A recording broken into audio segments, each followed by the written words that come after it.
بسم اللہ الرحمن الرحیم۔ سامعین کرام، آپ سن رہے ہیں مرزا امجد بیگ ایڈوکیٹ کے مقدمات میں لڑے جانے والے مقدموں میں سے ایک مقدمے کی داستان، جس کا نام ہے تھرڈ کزن، اور یہ اس سلسلے کی پہلی قسط ہے۔ مجھے امید ہے آپ کو میری یہ کاوش پسند آئے گی۔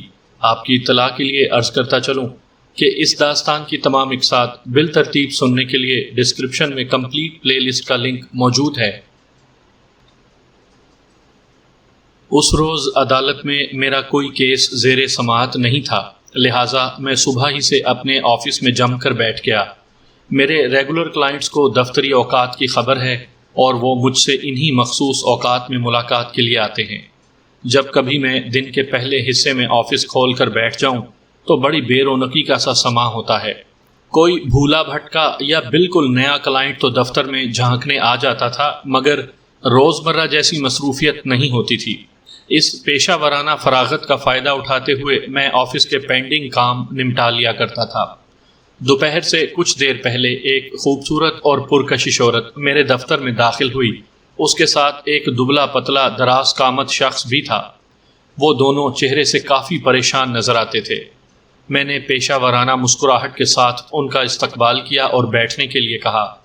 وہ کرسیاں کھینچ کر میز کی دوسری جانب بیٹھ گئے تو میں نے باری باری دونوں کی طرف دیکھتے ہوئے استفسار کیا۔ جی فرمائیں، میں آپ کی کیا خدمت کر سکتا ہوں؟ رسمی الیک سلیک کے دوران میں مجھے ان دونوں کے نام معلوم ہو چکے تھے۔ دراز قد شخص کاشف اور اس کے ساتھ آنے والی خاتون کا نام کمل تھا۔ میرے سوال کے جواب میں کاشف نے باقاعدہ گفتگو کا آغاز کرتے ہوئے بتایا، وکیل صاحب، ہم لوگ ایک مصیبت میں پھنس گئے ہیں۔ میں نے رف پیڈ کو سامنے رکھتے ہوئے قلم سنبھال لیا اور بڑی توجہ سے پوچھا، کس قسم کی مصیبت کاشف صاحب؟ میرے بڑے بھائی اکبر کو پولیس نے گرفتار کر لیا ہے، اس نے بتایا۔ میں نے گہری سانس خارج کی اور پوچھا، پولیس نے اکبر کو کس الزام میں گرفتار کیا ہے؟ ان پر ایک شخص کے قتل کا الزام ہے۔ یہ شخص کون تھا؟ میں نے رف پیڈ پر قلم چلاتے ہوئے سوالات کا آغاز کر دیا۔ اور اکبر کی گرفتاری کب عمل میں آئی ہے؟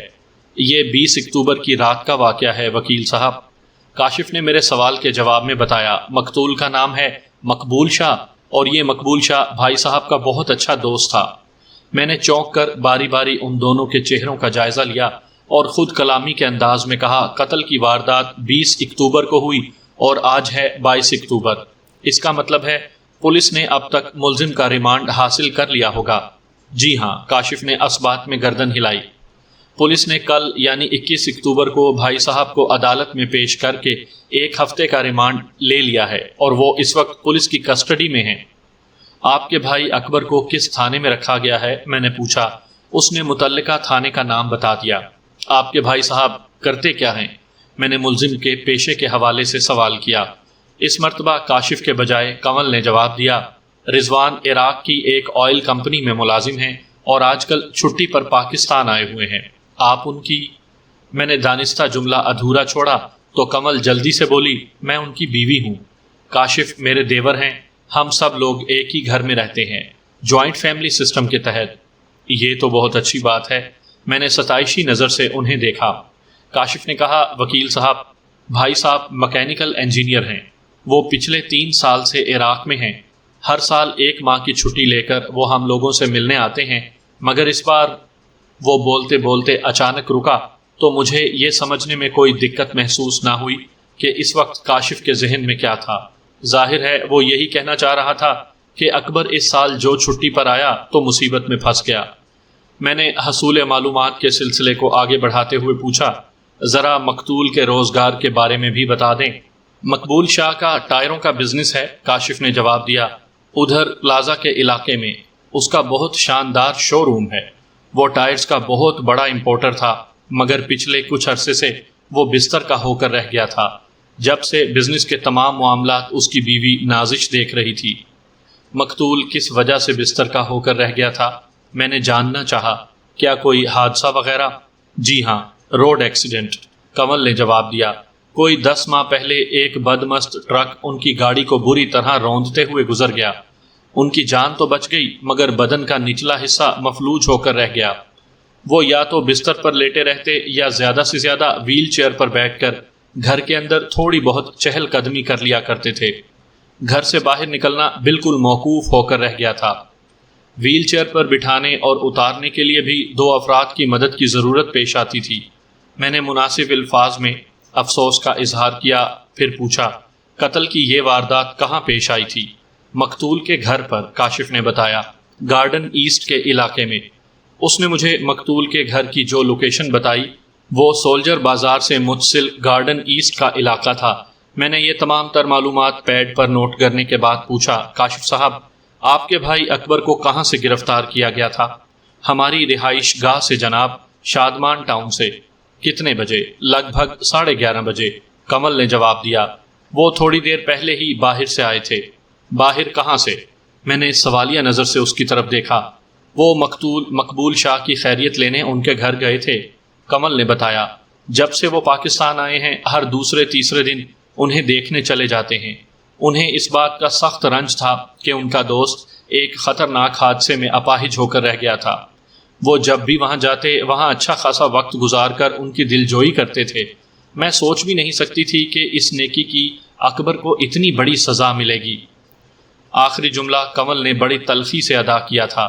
مجھے یہ سمجھنے میں دیر نہ لگی کہ وہ کسی خاص زاویے پر مقتول یا اس کی فیملی کے کسی فرد کی طرف سے زبردست شاکی تھی۔ میں نے اس حوالے سے کمل سے کوئی سوال نہیں کیا اور پوچھا، اکبر کی وقوعہ کے روز مقتول کے گھر میں موجودگی کے دوران جو واقعات پیش آئے ان کے بارے میں کچھ بتائیں۔ بیگ صاحب، کاشف علی نے پہلی مرتبہ مجھے میرے نام کے آخری حصے سے مخاطب کیا، اس بارے میں تو آپ کو بھائی صاحب ہی بتا سکیں گے۔ گرفتاری کے بعد سے اب تک آپ لوگوں نے اکبر سے اس بارے میں کوئی سوال نہیں کیا؟ میں نے پوچھا۔ وکیل صاحب، یہ مصیبت اتنی اچانک ہم پر ٹوٹ پڑی ہے کہ کسی چیز کا خیال ہی نہیں رہا، ذہن بالکل منتشر ہو کر رہ گیا ہے، کمل نے بڑی بے بسی سے کہا۔ حالانکہ کئی بار میرے دل میں آیا کہ میں ان سے پوچھوں، لیکن میں ان سے پوچھنے کے لیے تھانے میں نہیں جا سکا اور اس بات کا موقع ہی نہیں مل سکا۔ ٹھیک ہے، میں نے تسلی آمیز لہجے میں کہا، میں آج ہی تھانے جا کر اکبر سے تفصیلی ملاقات کروں گا، پھر ساری معلومات مجھے حاصل ہو جائیں گی۔ بہت بہت شکریہ وکیل صاحب، وہ ممنونیت بھری نظر سے مجھے دیکھتے ہوئے بولا۔ میری بھائی صاحب سے جتنی بات ہو سکی ہے اس میں انہوں نے صرف اتنا ہی بتایا ہے کہ انہیں ایک سوچی سمجھی سازش کے تحت اس کیس میں ملوث کرنے کی کوشش کی گئی ہے، کاشف نے ٹھہرے ہوئے لہجے میں بتایا۔ ٹھیک ہے، میں نے کہا، میں سب پتہ چلا لوں گا کہ اس لسی میں دہی کتنا ہے، دودھ کتنا ہے اور پانی کتنا۔ آپ لوگ اطمینان سے گھر جائیں اور کل دوپہر میں یہیں آ کر مجھ سے ملیں، پھر میں آپ سے تفصیلی بات چیت کروں گا۔ کمل نے اپنے ہینڈ بیگ کی جانب ہاتھ بڑھاتے ہوئے کہا، آپ اپنی فیس کے بارے میں بھی بتا دیں۔ فیس کے بارے میں بھی میں آپ کو کل ہی بتاؤں گا، میں نے ٹھہرے ہوئے لہجے میں کہا۔ پہلے یہ فیصلہ ہو جائے کہ میں آپ کے ہسبینڈ کا کیس لے بھی رہا ہوں یا نہیں۔ یعنی آپ یہ کہنا چاہتے ہیں کہ ابھی یہ کیس آپ نے اپنے ہاتھ میں نہیں لیا؟ کاشف نے الجھن زدہ نظر سے مجھے دیکھا۔ جی ہاں، میرے کہنے کا یہی مطلب ہے، میں نے 2 ٹوک انداز میں کہا۔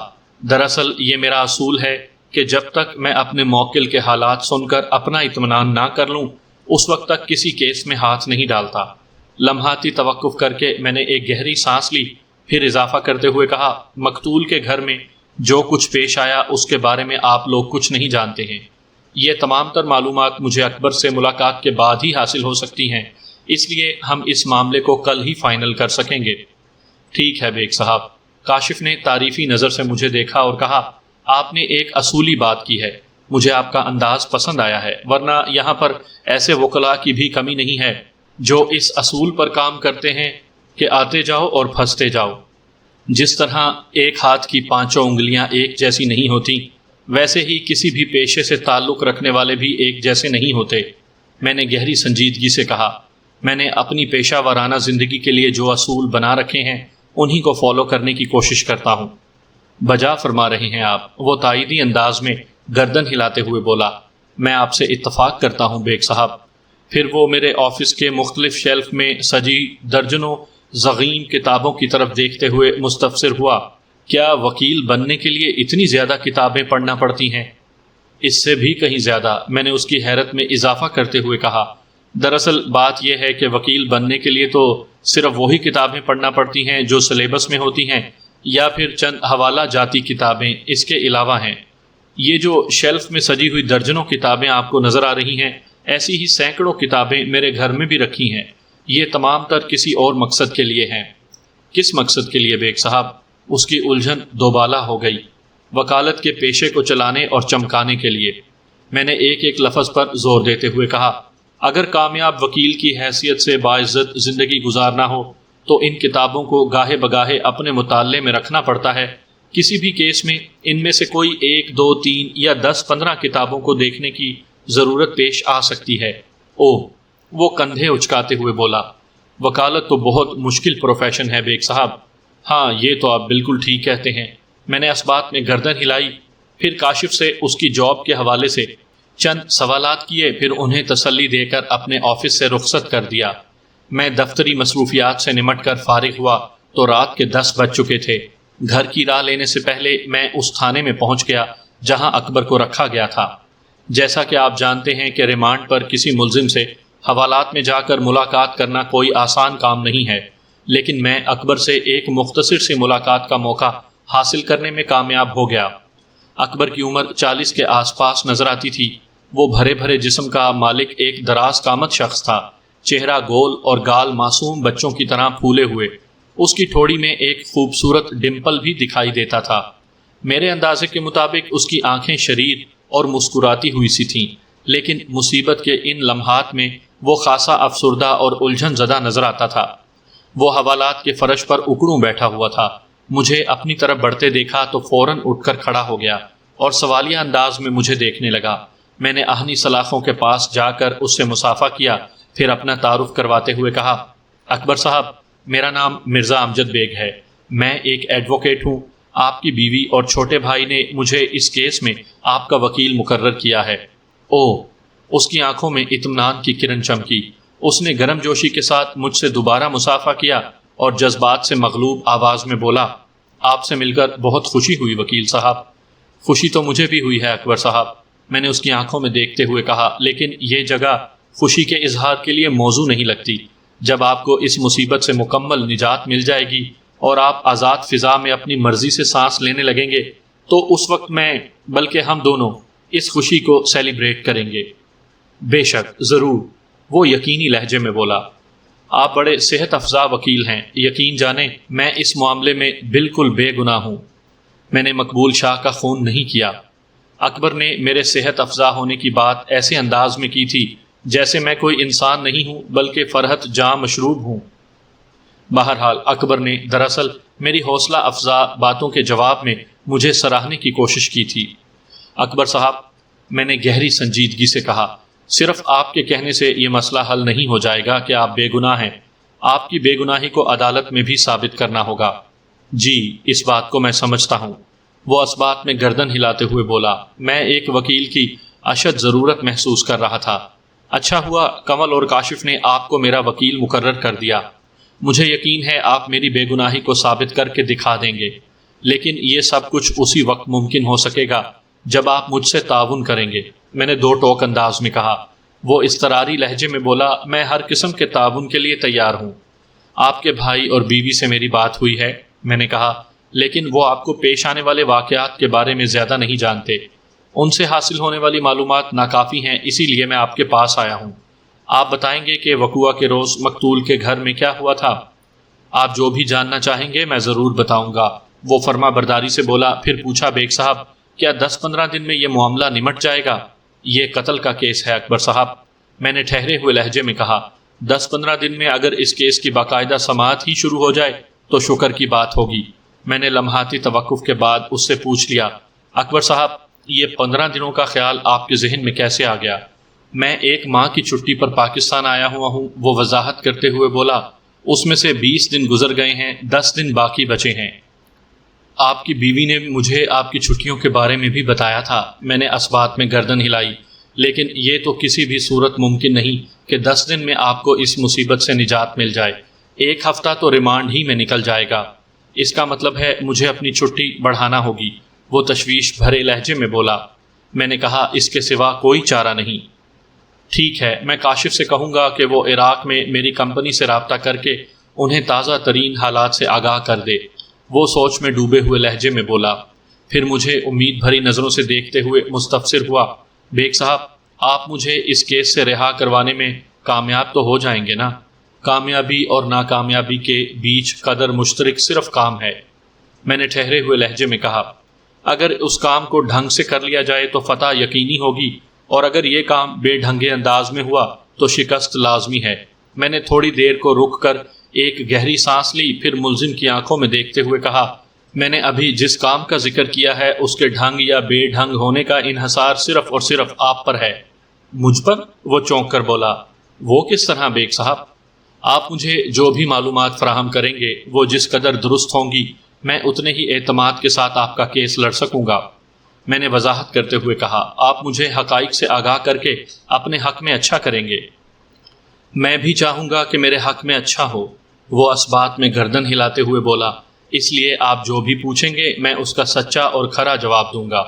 یہ بات تو طے ہے کہ آپ نے اپنے دوست مقبول شاہ کو قتل نہیں کیا۔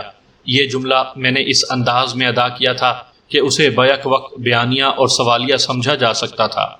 جی ہاں، یہ بات 100% طے ہے، وہ میرے جملے کو سوالیہ جان کر بولا۔ میں مقبول شاہ کا قاتل نہیں ہوں۔ پھر آپ کو یہ تو اندازہ ہوگا کہ مقبول شاہ کو کس نے قتل کیا ہوگا، میں نے بدستور اس کی آنکھوں میں جھانکتے ہوئے پوچھا۔ بیگ صاحب اگر میں قاتل کو جانتا ہوتا تو پھر اس وقت پولیس کسٹڈی میں کیوں ہوتا، وہ عجیب سے لہجے میں بولا۔ میں پولیس والوں کو قاتل کا نام بتا کر اپنی جان چھڑا سکتا تھا۔ وقوعہ کے روز آپ مقتول کے گھر کتنے بجے پہنچے تھے؟ میں لگ بھگ شام 6 بجے اپنے گھر سے روانہ ہوا تھا، وہ وضاحت کرتے ہوئے بولا۔ شادمان ٹاؤن سے گارڈن ایسٹ تک لگ بھگ آدھے گھنٹے کی ڈرائیو ہے۔ میرا خیال ہے میں 6:30 بجے مقبول شاہ کے گھر پہنچا تھا۔ جب آپ مقتول کے گھر پہنچے تو وہاں مقتول کے علاوہ اور کون کون تھا؟ میں نے سوالات کے سلسلے کو دراز کرتے ہوئے پوچھا۔ مقبول شاہ کی بیوی نازش تھی اور اس کا گھریلو ملازم توفیق تھا، اس نے بتایا، اور نازش کا کزن فیصل بھی موجود تھا۔ جب آپ وہاں سے رخصت ہوئے تو کیا یہ تینوں افراد بنگلے میں موجود تھے؟ میں نے استفسار کیا۔ جی ہاں، وہ اس بات میں گردن ہلاتے ہوئے بولا۔ جب میں مقبول شاہ کو خدا حافظ کہہ کر اس کے بیڈ روم سے نکلا تو نازش سے ڈرائنگ روم میں ملاقات ہوئی تھی۔ وہ اپنے کزن کے ساتھ بیٹھی باتیں کر رہی تھی۔ ہمارے درمیان الوداعی کلمات کا تبادلہ ہوا اور میں صحن عبور کر کے گیٹ تک پہنچ گیا۔ گھریلو ملازم توفیق نے میرے لیے گیٹ کھولا اور میں اپنی گاڑی میں بیٹھ کر وہاں سے روانہ ہو گیا۔ جس وقت آپ نے مقبول شاہ کو خدا حافظ کہا آپ کے خیال میں وہ زندہ تھا؟ میں نے سوال کیا۔ کیا مطلب ہے بیگ صاحب؟ اس نے الجھن زدہ انداز میں مجھے دیکھا۔ اگر وہ زندہ نہیں تھا تو میں نے خدا حافظ کس کو کہا تھا؟ دراصل میں یہ اطمینان کرنا چاہتا ہوں کہ جب آپ وقوعہ سے رخصت ہوئے تو مقبول شاہ باقائمی ہوش و حواس زندہ سلامت تھا، میں نے کہا، لہٰذا اس کی موت میں آپ کا ہاتھ ہو ہی نہیں سکتا۔ میرے واضح جواب نے آپ کو مطمئن کر دیا ہے نا؟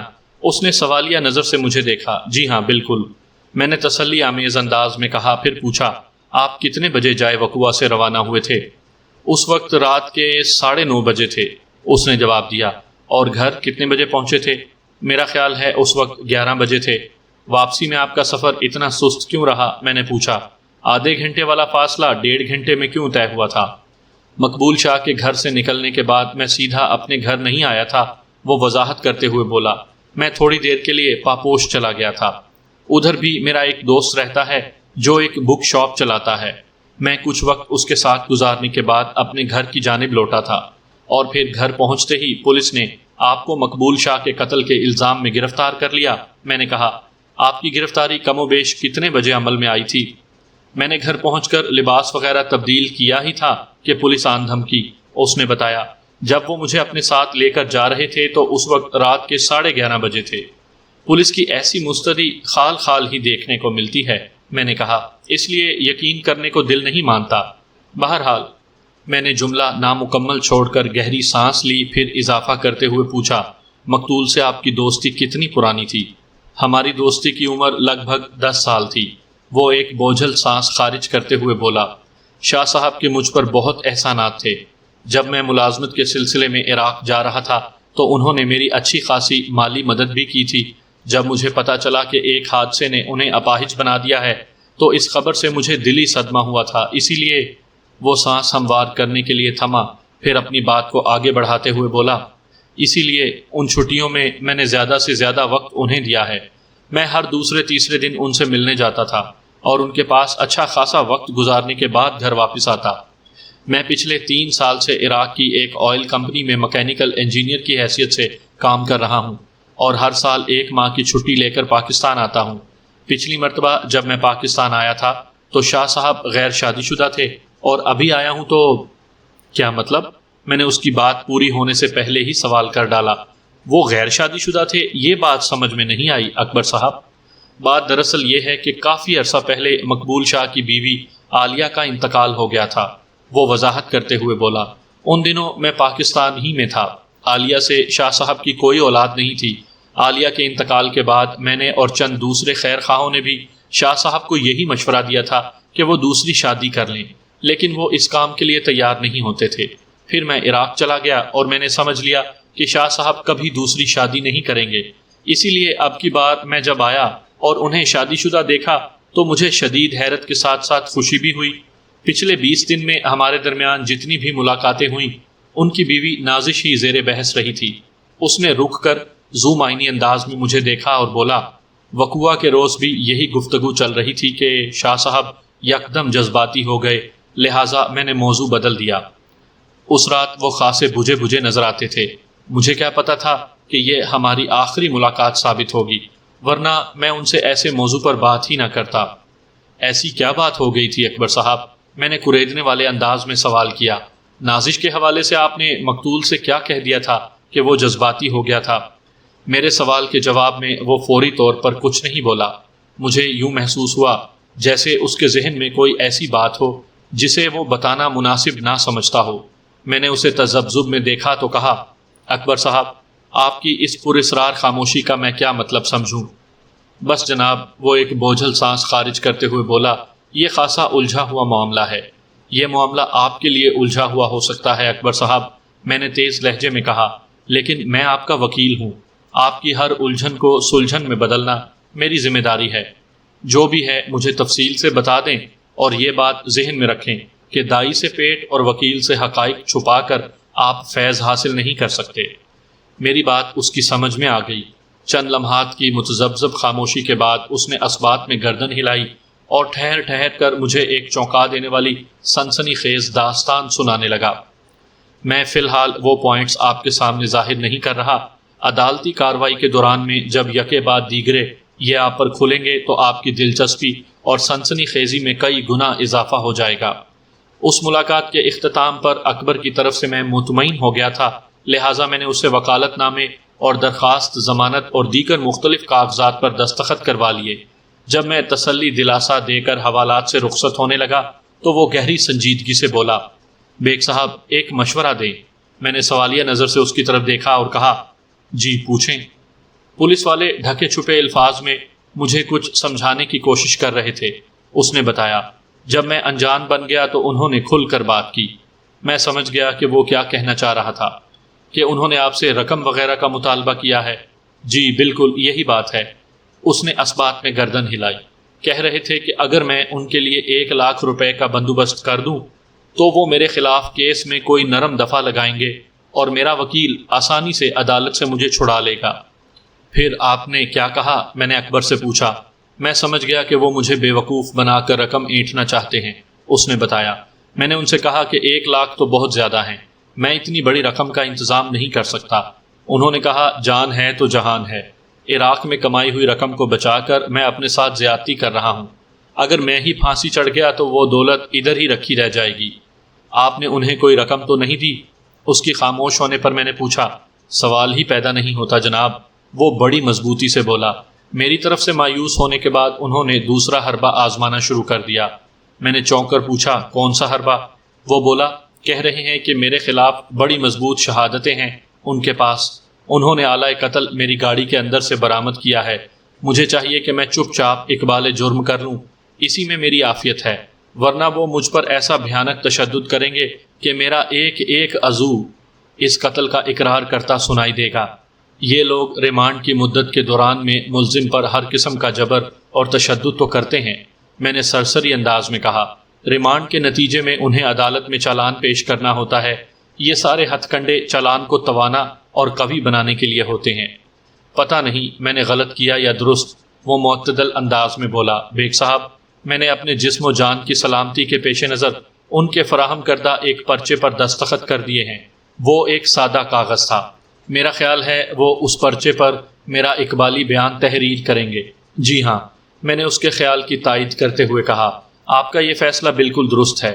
پھر میں نے اس کی تسلی کی خاطر ایک قانونی نکتہ اس پر واضح کر دیا۔ اکبر صاحب، پولیس کی تحویل میں دیے گئے یا لیے گئے بیان کی عدالت میں کوئی اہمیت نہیں ہوتی۔ عدالت کسی حتمی فیصلے تک پہنچنے کے لیے پولیس کے پیش کردہ چالان سے زیادہ حالات و واقعات اور کیس کے پس منظر و جرم کے اسباب کا تفصیلی اور تنقیدی جائزہ لیتی ہے، شہادتوں کو پرکھتی ہے اور دونوں اطراف کے وکلاء کی جرح کے نتیجے میں سامنے آنے والے حقائق کو قانون اور انصاف کے ترازو میں تولتی ہے۔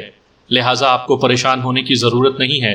اور پھر میں نے جملہ ادھورا چھوڑ کر ایک گہری سانس لی اور ان الفاظ میں اضافہ کیا، اور پھر جب آپ کی وکالت کے لیے عدالت میں موجود رہوں گا تو آپ کو کس بات کی فکر ہے اکبر صاحب؟ ان لمحات میں وہ مجھے بہت مطمئن دکھائی دیا۔ امید کی کرن اس کی آنکھوں اور چہرے پر ایک ساتھ چمکتی تھی، اور پلک جھپکتے میں مایوسی کی جگہ خوشی نے لے لی تھی۔ کہتے ہیں کسی کام کا مصمم ارادہ کر لینا آدھا کام کر لینے کے برابر ہوتا ہے۔ اسی طرح کسی پریشان انسان کو خوشی کی امید دلانا بھی اس کی آدھی پریشانی دور کرنے کے مترادف ہوتا ہے۔ میں اپنے کلائنٹس کو پہلا ٹریٹمنٹ بھی دیتا ہوں کہ ان کے اندر امید اور حوصلے کا دیا روشن کر دیا کرتا ہوں، جس کی وجہ سے وہ اپنی سوچ میں ایک خاص قسم کی مثبت توانائی محسوس کرنے لگتے ہیں۔ ان کے دل و دماغ میں جینے کی امنگ اور اپنے حالات سے نمٹنے کی ہمت پیدا ہو جاتی ہے۔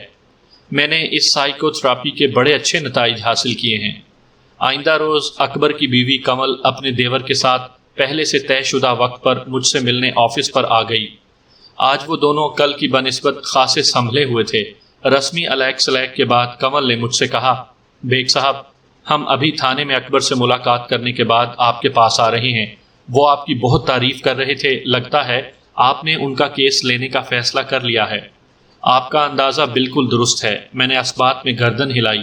اکبر سے میری خاصی تفصیلی ملاقات ہوئی ہے، اور میں اس بات سے مطمئن اور متفق ہوں کہ وہ قاتل نہیں۔ اسے کسی سوچی سمجھی سازش کے تحت اس معاملے میں پھنسانے کی کوشش کی گئی۔ آپ کیا سمجھتے ہیں بیگ صاحب؟ کاشف نے سوالیہ نظر سے مجھے دیکھا۔ بھائی صاحب اس مصیبت سے بآسانی باہر نکل آئیں گے نا؟ کیوں نہیں بھائی، اللہ نے چاہا تو جیت ہماری ہی ہوگی، میں نے بڑے اعتماد سے کہا، لیکن اس کے لیے آپ دونوں کو بڑے صبر و تحمل اور برداشت سے کام لینا ہوگا، اور خاص طور پر آپ کو میری ہدایات کو ذہن میں رکھ کر آگے بڑھنا ہوگا۔ ہم وہی کریں گے جو آپ ہمیں بتائیں گے، وہ فرما برداری سے بولا۔ میں نے نہایت ہی مختصر مگر جامع الفاظ میں ان دونوں کو اس گفتگو کا خلاصہ سنا دیا جو میرے اور اکبر کے درمیان ہوئی تھی۔ ان میں سے زیادہ تر باتیں ایسی تھیں جو ان کے لیے نئی اور حیرت کا باعث تھیں۔ بہرحال انہیں یقین کرنا پڑا، کیونکہ یہ ایک سامنے کی حقیقت تھی جسے وہ جھٹلا نہیں سکتے تھے۔